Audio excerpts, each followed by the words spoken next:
34, and these are going to be some huge years. Philly's a better place to hit than Washington too, so that is going to play out over time probably.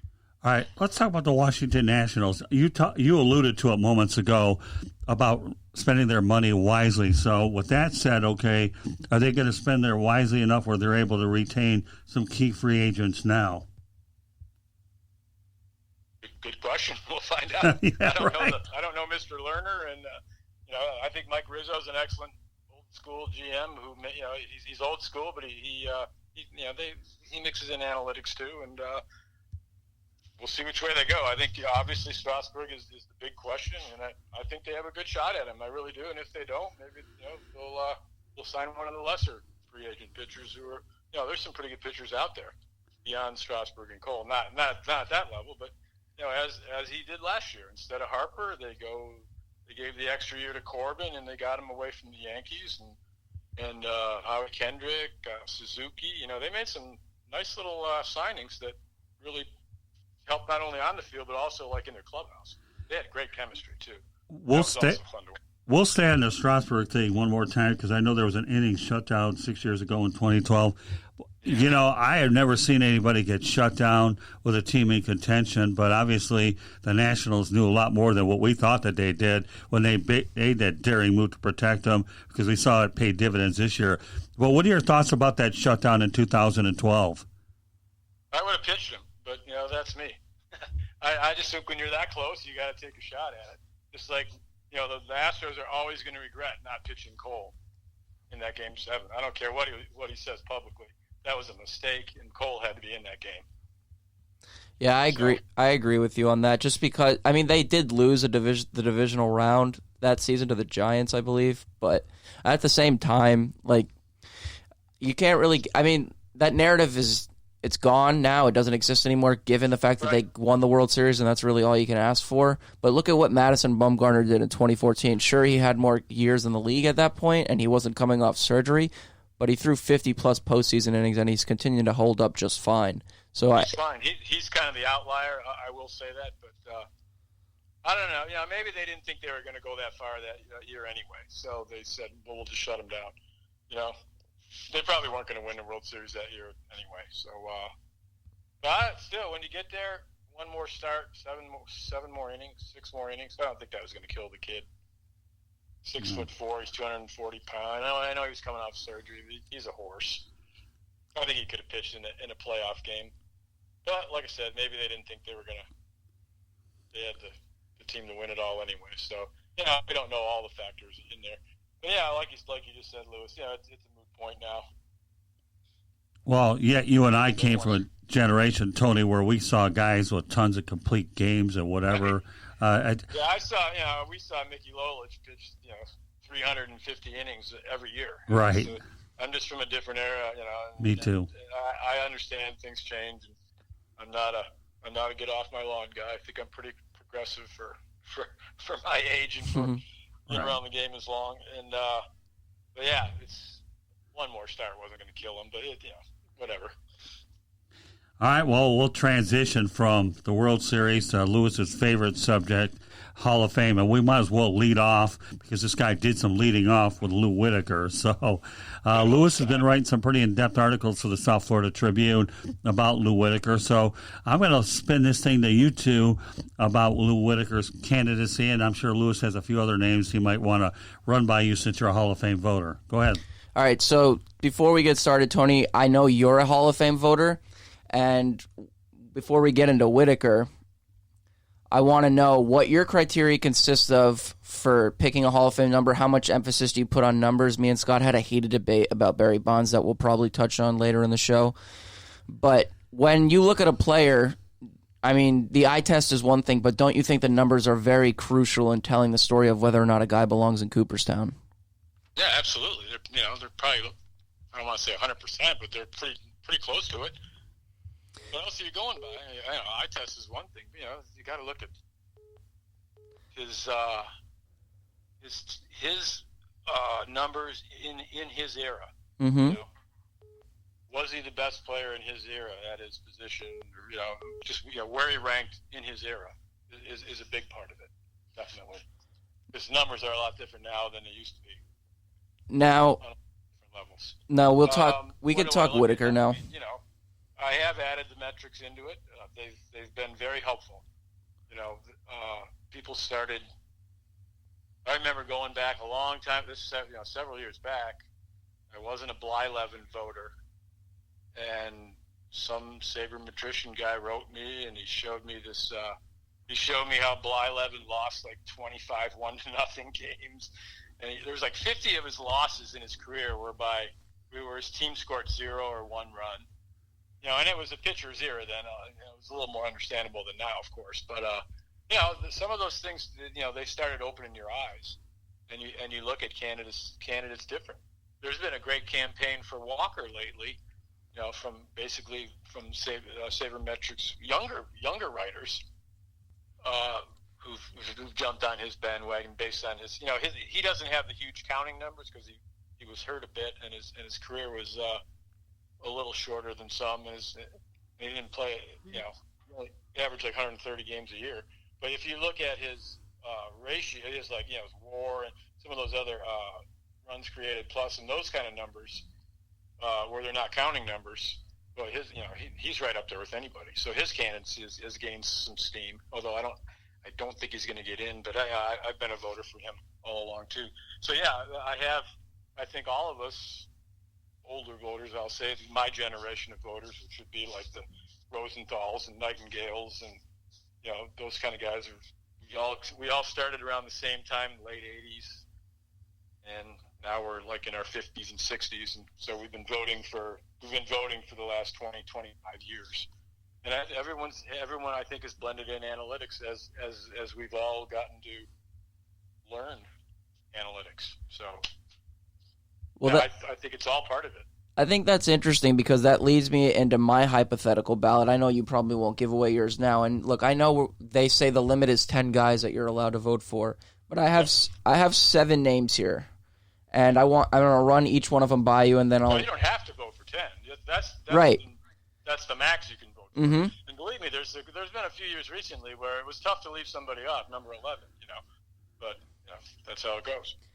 So my 7, I have Scott Rowland because I think defensively he's one of the best third basemen of all time. Also 70 career WAR. Average for third baseman, I believe, is 68, so he meets that criterion. I have Walker, 72.7 WAR. Walker's actually accumulated 0.3 more WAR than Derek Jeter in almost 1,000 less games. Also a number I like to use, WAR 162, where it takes every game over the course of a player's career and averages it out. Jeter, who's going to get in 100% unanimously. We know the postseason pedigree, pretty much has a full season's worth of body of work. Jeter's WAR 162 is 4.3, and I do have him on this list. Walker's is 5.9, and Walker, for number standpoint, he only averaged 117 games over the course of his career. Yep. But I think he did more than enough. Bonds, he's a very controversial one, but I compared his numbers with Scott to Ken Griffey Jr.'s. Bond's numbers 86 to 98, the first 13 seasons of his career. Those are clean years. I mean, as far as suspicion goes, because 99 forward, it's a big miss. It's a big cloud of, I don't know. 99.9 WAR. Obviously, that's more than enough to get into the Hall of Fame if you're using that metric. Griffey Jr.'s entire career was 83.8 WAR, but we'll get to that, later. Clemens I have because I just think the 7 Cy Youngs, I get the steroid speculation and training with the former New York City Cop. I'm forgetting his name, but 139.2 WAR, he's in for me. Jeter, obviously, I don't think he's a good defender. I think Rob Nair pointed this out a decade ago. He's one of the worst defensive players in baseball history. His 95 plus offensive WAR, but the defense was just so bad that it brought him all the way down to 72 total WAR. And then I have Curt Schilling. Listen, we're not going to talk politics on this show, but I think Curt Schilling, given his postseason pedigree, he's won 3 World Series. He has 79.5 WAR. That's far and above the average for Hall of Fame starters, 73.2. So he's done more than enough. He's got the 3,000 strikeouts. He doesn't have the 300 wins because early on playing for Frank Robinson in Baltimore, he didn't really get a chance to pitch on a regular basis, and it hindered his development a little bit. But I think, those are my 7 guys that I just genuinely think belong in the Hall of Fame. Feed off me and, let's discuss this. Yeah, I think I vote. Well, I don't vote for Bonds and Clemens, but the other guys I do vote for. So I don't have any arguments on those guys. Roland's, they're kind of borderline. He's borderline, but I can see him getting in. Up until now. Now you see Arenado and Chapman, and I think those guys are right. Arenado's better than Roland. He had more range and stuff, but Roland, everything he got to was you were out. Yeah, he was. In his time, he was. Well, I always go back to everyone is compared to Brooks Robinson, but Roland was his generation's Brooks Robinson, definitely. And a far better offensive player. I mean, I know he's got 300 plus home runs. Yeah. Robinson outdoes him in WAR. I think it's like 78.4, but his career OPS plus is like 104. I think Scott Rowland's like 121 because he had some fantastic years. It was a different era, though. Guys, it was just a different off. He played in the '60s, which is the pitching era of all time. And, so those numbers they're just going to be less. That's why I don't want to say apples and oranges, but you just got to take into account what era they played in, and what were his numbers in his era. Right. No, I agree with you. That has to be a part of it. It just does. Now, I want Scott to chime in on this too. Well, and he's the elephant in the room whenever it comes to Hall of Fame talk, pretty much over the last decade, and it's Bonds. From my perspective, and I'll be brief, I think by offensive WAR, Barry Bonds is the greatest offensive player in baseball history. He's slightly above Babe Ruth, but Ruth also played 4 different positions other than pitcher. He played a little first base in every outfield spot at parts of his career. But obviously Bonds' numbers that I listed before, they're Hall of Fame worthy regardless of like what you have to say about his personality and steroids. But just given his 2004 season is one of the most ridiculous seasons ever. I think it's the best on base percentage we've ever seen. It's one of the only season of a 600 on base we've ever seen. The slug was near 900. The OPS was like 1,300. But he was intentionally walked. I think he was walked 232 times that year, and 110 times were intentional. Yeah. Is it the steroid suspicion and the media personality? It's not a suspicion. It was a fact. Number one. Right. So yes, that's what it is for me. Right. So I know that Lewis. What he did, if or not, as far as those are Hall of Fame numbers. That's not the question. It's right. The cheating. Right. That's what keeps him out in my mind, and I don't even. And same with Clemens. 3 of those Cy Youngs are pretty fraudulent. I agree. I can get behind that claim. That's what it is. That's what my objection is. I don't want to speak for the other guys who don't vote for him, but I would assume it's pretty much the same thing. Yeah, and you know what? The fact that they disgraced the game and cheated the game, and what young writers don't understand is they didn't talk to the opponents of Bonds and Clemens, who knew they were cheating, and meanwhile, a lot of people, I would say 3/4 of people weren't cheating. Cheating wasn't totally rampant. Not everybody cheated. A lot of people did not cheat. So these guys put up their numbers while cheating against players who weren't cheating. That's the problem. Yeah, and you know what? You're right, Tony. That's why if I were a Hall of Famer, being the fact that you and I pretty much have covered a lot of baseball through the years, that would be the reason I'd shut down all 3 of these guys too. I know Lewis talked about a number with Bonds when he was with the Pirates, and he racked up pretty good numbers, which I think would qualify as Hall of Fame numbers, but they look at the whole body of work. So I'm not. He already was a Hall of Famer before he started cheating. Right. I agree with that statement. Yeah, I agree too. But the bottom line is baseball's judged by the entire body of work, not the partial body of work. Whether